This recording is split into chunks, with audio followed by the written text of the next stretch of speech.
On June 27, 2017, the world was confronted with one of the most dangerous cyber attacks in history.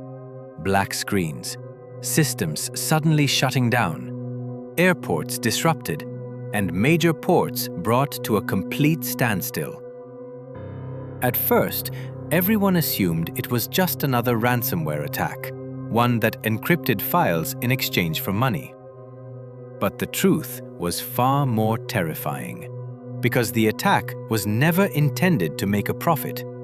It was designed to destroy. A true cyber weapon, launched to target a specific nation, yet it ended up affecting the entire world. This is the story of NotPetya, the attack that many have described as the most destructive cyber attack in history. To understand what happened, we need to go back several years before the attack. In 2014, Ukraine entered a period of intense political and military conflict with Russia following the removal of the pro-Moscow Ukrainian president Viktor Yanukovych and Russia's subsequent annexation of Crimea. From that moment on, Ukraine became a constant target of cyber attacks. Power grids were compromised, government institutions were disrupted, and the country's digital infrastructure became a permanent target. But in 2017, something very different was being prepared. Something that would extend far beyond Ukraine itself. The NotPetya attack relied on a combination of two highly dangerous tools. The first was known as Eternal Blue, a cyber exploit developed by the US National Security Agency, or NSA, which was later leaked onto the internet after the agency's tools were compromised. This exploit allowed attackers to execute code remotely on unpatched Windows systems through a protocol known as SMB v1. The second tool was Mimikatz, a utility capable of extracting passwords from Windows memory and then using them to move between systems within the same network. Each tool on its own was already dangerous, but together they created a digital weapon capable of spreading with extraordinary speed. Once a single computer became infected, the malware would begin stealing passwords, gaining administrative privileges, and automatically spreading across the rest of the network. But how did the attack enter Ukraine in the first place? The answer was both ingenious and alarming. In Ukraine, most companies relied on an accounting software package called MEDoc, an official platform used for filing tax reports and employed by nearly 80% of Ukrainian businesses. The attackers did not compromise the victims directly. Instead, they breached the company that developed the software itself. Then they planted a backdoor inside an official software update. And so, when companies downloaded the update as part of their normal operations, they were unknowingly installing the attack inside their own systems. Later investigations revealed that the attackers had infiltrated the software's development environment months before the attack, indicating a carefully planned operation. At midday on June 27, 2017, the attack began.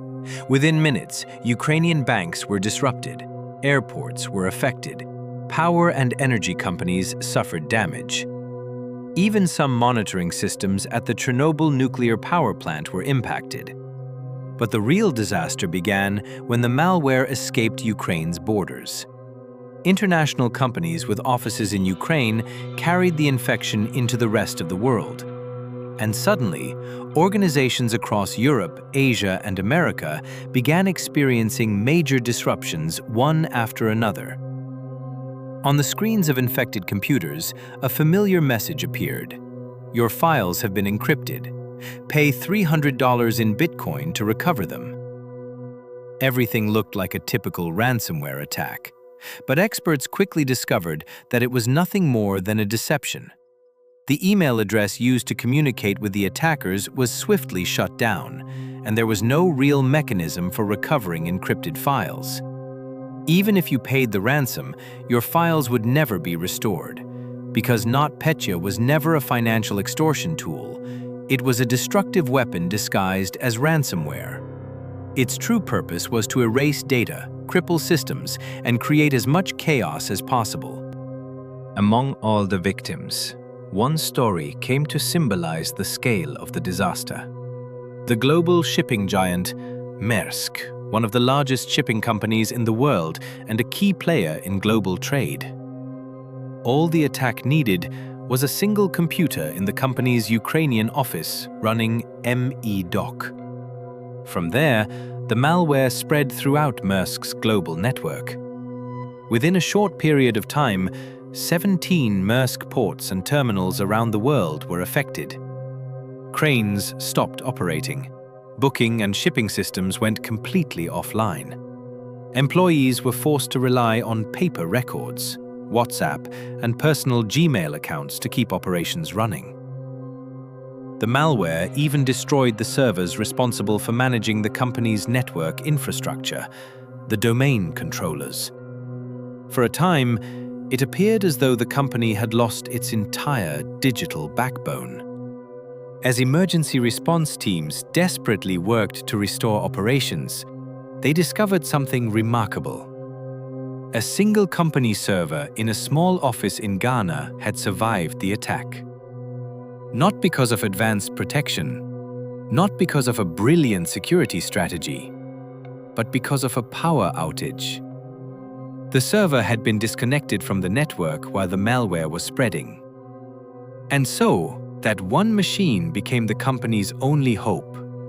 Its data was transferred from Ghana to Nigeria, then flown to the United Kingdom, where emergency teams were working to rebuild the network. Thanks to that single surviving server, Maersk was able to gradually restore its systems. But only after suffering losses estimated at between $250 and $300 million. Despite the absence of conclusive public technical evidence, several countries formally pointed the finger at Russia. The United States, the United Kingdom, Australia, Canada, and several other Western nations accused Russia of carrying out the attack as part of its operations against Ukraine. The White House described it as the most destructive and costly cyber attack in history. It marked a major turning point in the world of cyber warfare, because nations had begun treating large-scale cyber attacks as genuine hostile acts between states. NotPetya caused global losses estimated at around $10 billion. Pharmaceutical companies were disrupted, global supply chains were thrown into chaos, and major ports were forced to halt operations.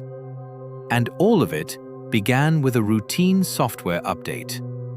NotPetya changed the world's understanding of modern warfare, because in the digital age, nations no longer need missiles or tanks to cripple their adversaries. Sometimes, all it takes is a single line of code.